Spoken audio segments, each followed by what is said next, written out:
বিসমিল্লাহির রহমানির রহিম। King of কুষ্টিয়ার অফিসিয়াল পেজে সবাইকে স্বাগতম।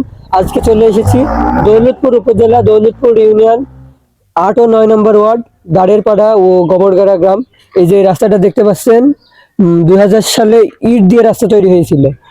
প্রায় প্রায় 26 বছর এই রাস্তা হয় নাই, কারণ বিভিন্ন ফ্যাসিস্ট আমলে বিভিন্ন মানুষের কথাবার্তা এই রাস্তা হয় নাই, কারণ এই অনেক বছর পর জুলাই আগস্টের পর পর এই রাস্তা নতুন করে তৈরি হয়েছে।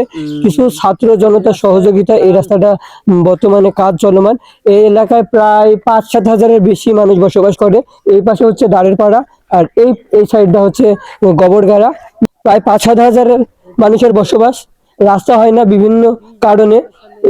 আমরা শুনেছিলাম যে এই রাস্তাটা পাস হয়ে গেছিল 2-3 বছর আগে, কিন্তু কিছু মানুষ বলছিল এই এলাকাটায় বিএনপির সমর্থন বেশি, সেই জন্য এই রাস্তাটার কাজ অন্য জায়গায় গিয়ে তৈরি করা হয়েছে। লোকমুখে এটা আমরা শুনতে পেয়েছি। পরবর্তী আল্লাহর রহমতে এই রাস্তার কাজ চলমান, ইনশাল্লাহ রাস্তার ভালো কাজ হয়।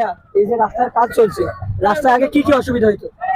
রাস্তায় এর আগে মানুষজনের চলাফেরা, ছেলেমেয়ে স্কুল যাওয়া, মানুষের যাতায়াত ব্যবস্থা খুবই খারাপ ছিল। কাজটা তাড়াতাড়ি হলে আরো ভালো হয়। মানুষ জনগণের বসত বাড়ি, চলাফেরা, আসা যাওয়া সব দিক দিয়ে সার্বিক দিয়ে কষ্ট ছিল। এখন বর্তমান যদি আল্লাহ তাআলা আমাদের এই রাস্তার সম্পূর্ণ কাজ করতে পারে, তাহলে আমাদের চলাফেরাটা ভালো হবে। আগে সমস্যা হতো, বৃষ্টি হইলে রাস্তায় পানি বাঁধি থাকতো, তারপরে ওই সাইডের মানুষ যদি কেউ অসুস্থ হয়, যাওয়া আসার সমস্যা হতো। রাস্তাটা হইলে আমি চাই যে রাস্তার কাজটা সুন্দরভাবে হোক, কোনো দুর্নীতি যেন না হয়, রাস্তার কাজটা একবারে সুন্দরভাবে হয়, এটাই আশা। আমাদের ভালো হবে, ফসল পানি তোলার পক্ষে সুবিধা হবে, মানুষের চলাচলের সুবিধা, চলাচল ভালো হবে। ধন্যবাদ। ভাঙ্গা রাস্তা ছিল, কেমন অসুবিধা হইতো আগে? খুবই অসুবিধা হতো। বাপ এখানে পানি বাঁচে থাকতো,